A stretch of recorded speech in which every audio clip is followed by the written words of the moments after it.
Chapter 193. Everyone's preparations. Thanks to Walpurgis, I was able to secure the cooperation of the other demon lords. Well, it's not like they could ignore this looming crisis anyway, so more accurately, I managed to properly warn them about the upcoming Great War. That's a better way to put it. There isn't much time left before everything begins. The other demon lords immediately started scrambling to prepare. I also issued numerous orders to Gerudo to begin our own mobilization. The reorganization of the revived Empire's army is complete. 300,000 troops will defend the capital, while the remaining 400,000 are being assigned to various positions. After confirming communication with the High Orc villages, we assembled a massive industrial construction team. Another team was tasked with coordinating across the many villages in the Great Jura Forest. Their mission is to manage the flow of goods and turn the area into a massive trade hub. Under Gerudo's leadership, each team was given clear objectives and sent out accordingly, while railway construction isn't feasible just yet. We started clearing areas of the forest and building roads instead. The felled trees are used as lumber and transported to other construction sites.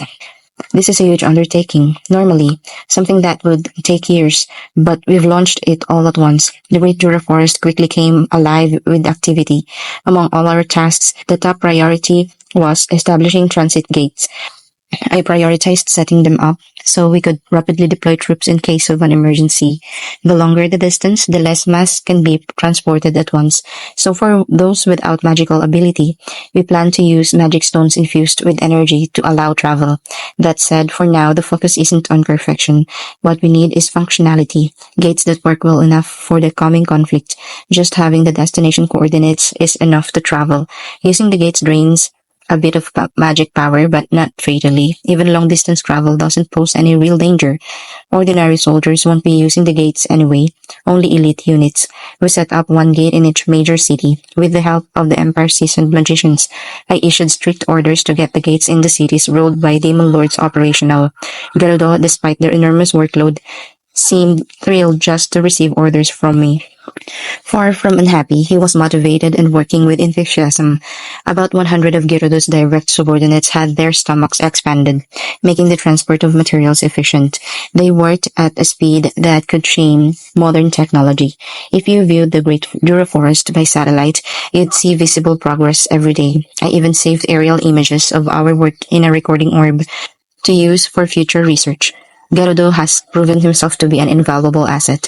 Adalman and Gadraroshi assisted Gerudo as well, both experts in magic. They handled the setup of the magical formations needed for the gates, and everything progressed smoothly. At this rate, we'll have the gates ready in the major cities in time. One concern though, Adalman is an undead skeleton. Is it really okay for him to be walking around out in the open? It seems he's using illusions to hide his appearance, so I guess it's fine. Since everything is proceeding well, I won't worry too much. And so our preparations for the crisis continued. The other officers focused on understanding their subordinates' strengths and reorganizing their troops. The demons near me were mostly calm and composed, but their minions were sent into the labyrinth for combat training. At first I thought their use of the labyrinth was strange, until Diablo threw Venom in.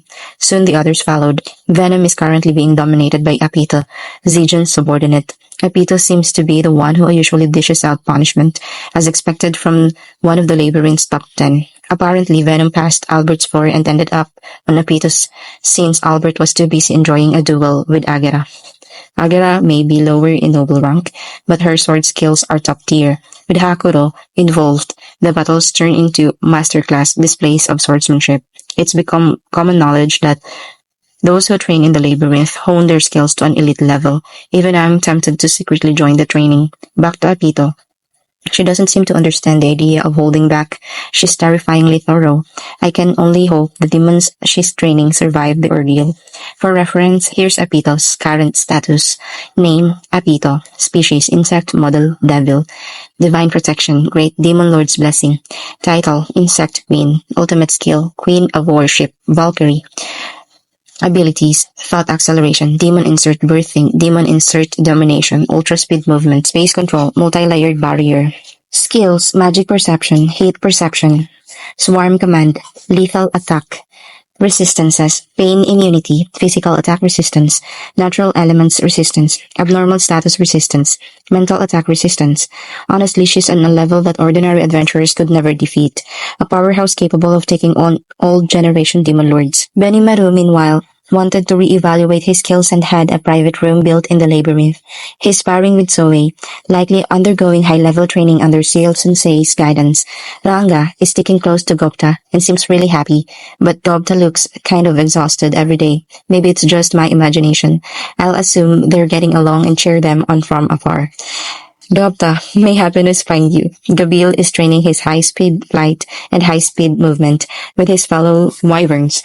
Their coordination has improved, and he can now power them up by supplying them with magic essence. They're becoming a tightly knit unit. An impressive development, especially as someone as carefree as Gabil. He's thinking strategically and preparing for aerial battles against the angels.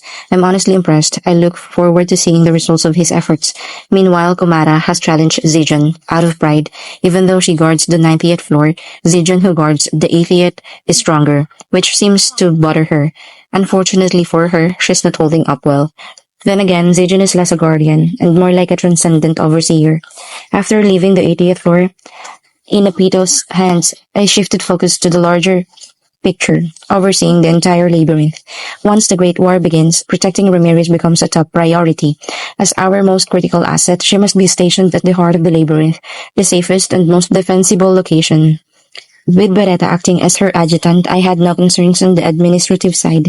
The only matter left was deciding who would lead the Labyrinth's defenders. Zijans already serves as the supreme guardian. Beretta, on the other hand, functions more as Ramirez's personal shield than a field commander. Among the 12 guardian lords, having multiple stationed on the same floor felt inefficient. But then again, our true stronghold, our final bastion, is the Labyrinth itself. If anything, being able to adapt on the fly and reposition our forces flexibly was more valuable than rigid deployment. Across Tempest, preparations continued. Each of my companions was training, strengthening their resolve for what lay ahead. And me, what was I doing during this time? I was immersed in a period of intense self-improvement training, experimenting, and planning. I sparred frequently with Agera on the 70th floor, working to refine my swordsmanship. Albert's style leaned on brute force, cleaving strikes, utilizing a sword and shield in tandem. It was a balanced but grounded method, but Agera and Hakuro followed a different philosophy. Both were pure blade users, wielding katanas with a finesse that balanced offense and defense with a single edge. No shields, no margin for error. Their discipline bordered on an art form. Since I too favor the katana, I had to admit Albert wasn't the right teacher for me. So I learned the hard way. Clashing blades, feeling the shock of deflected strikes, correcting my footwork, adjusting my stance. I internalized their style through sheer repetition. It sounded simple on paper. It wasn't. Training like this was brutal, but strangely enough, I enjoyed every second of it. During my rest periods, my mind turned inward to the power I now possessed. Void God as a thought. The potential of this ability came with terrifying risk. In my mock battle with Chloe, I'd only used Suspended World, a time-stopping technique. Time manipulation, in theory, affects all beings equally. But if someone else can move within a suspended timeline, it levels the field. The ability itself becomes meaningless if your opponent can act freely while time is frozen. Shiel analyzed Chloe's capabilities and concluded she could only stop time for a few seconds. However, she likely possessed an ability similar to precognition or future sight. From what I understood, after experiencing a specific outcome, Chloe could rewind the clock and redo events leading up to it. Honestly, I don't really know how it works. This kind of abilities are beyond tricky to pin down, but one thing's for sure. If she activates that power, I'm completely at her mercy. Fortunately, her technique requires the presence of flowing time, so all I have to do to block it is stop time. While Suspended World is active, her conditions can't be met. It's a perfect counter. Also, unlike Chloe's few seconds, I can maintain Suspended World for up to 30 minutes per day. An overwhelming advantage. CL added another detail I hadn't fully grasped. Apparently, I could even activate other abilities while time is frozen. The energy released under the suspended laws can be made immune to time stop effects if it's done properly. Of course, that's only possible thanks to Xiao's calculations. I couldn't even comprehend the nature of flowing time, let alone manipulate it. In short, as long as my opponent isn't capable of moving within suspended world, I am untouchable. All of this insight came from my mock battle with Chloe and the data we gathered afterward. Which brought me to another question. Why didn't CL interfere during that match? The answer was simple. She couldn't hold back. Void God Azathoth wasn't a tool that allowed for restraint. It was a massive, singularity level force created from the condensed essence of Ternal, the energy of absolute destruction. Even CL, for all her brilliance, had difficulty handling it without risking total annihilation.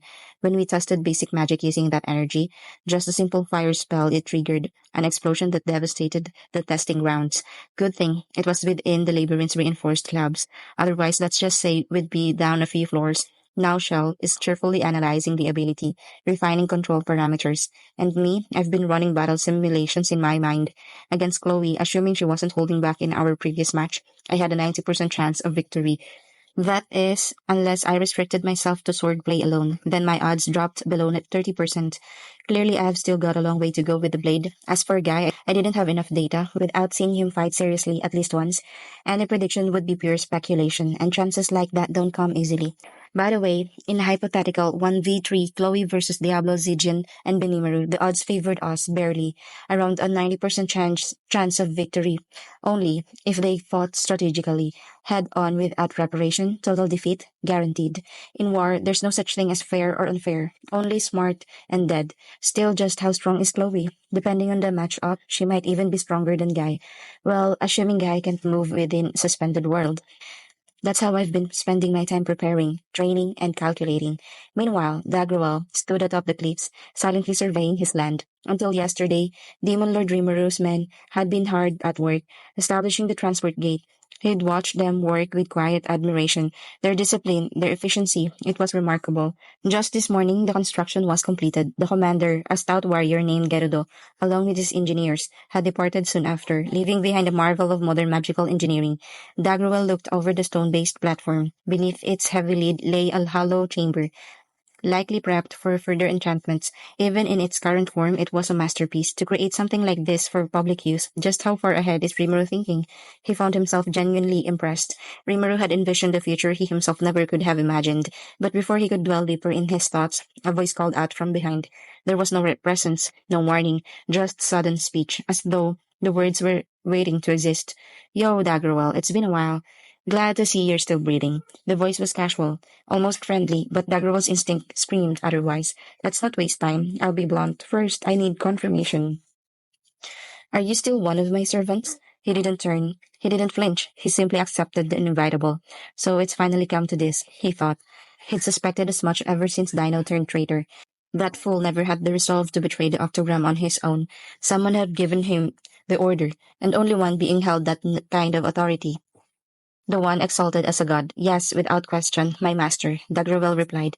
I, Dagrawell, have awaited your return. He knelt, eyes to the ground, as the being casually took his place upon Dagrawell's throne. His voice came softly. I knew you would. That's why I trusted you. This was Velda, the self-proclaimed god, looking down at his loyal titan with a faint smile. Now, let's remove your restraints. I've got plenty of work for you. You should be able to control your strength by now. Show me the power I sealed away. Titan, the tyrant giant, Daggerwell. As he said this, Velda placed his hand on Daggerwell's bowed head. In the distant age of gods, Daggerwell had been a walking catastrophe, a being whose strength rivaled dragons. He had once challenged the stellar dragon king, Veldanava, and lost, only to be sealed away for his destructive potential. Nations crumbled beneath his feet, cities vanished in his wake. His very rage earned him the title Earthquake, and now that wrath was about to be unshackled. To once again serve Vildanabasma, there's no greater honor. For a moment he thought of his sons. They were absent from the kingdom now. Was that a blessing or a curse? There was no time to dwell. Go, I am Daggerwell, the Titan, he roared. With this body I shall annihilate all who stand against your excellency. Give me your command. His voice shook the heavens. The air trembled from the sheer force of his released aura. Velda simply smiled, his gaze cold yet satisfied. And then he gave his titan his first orders.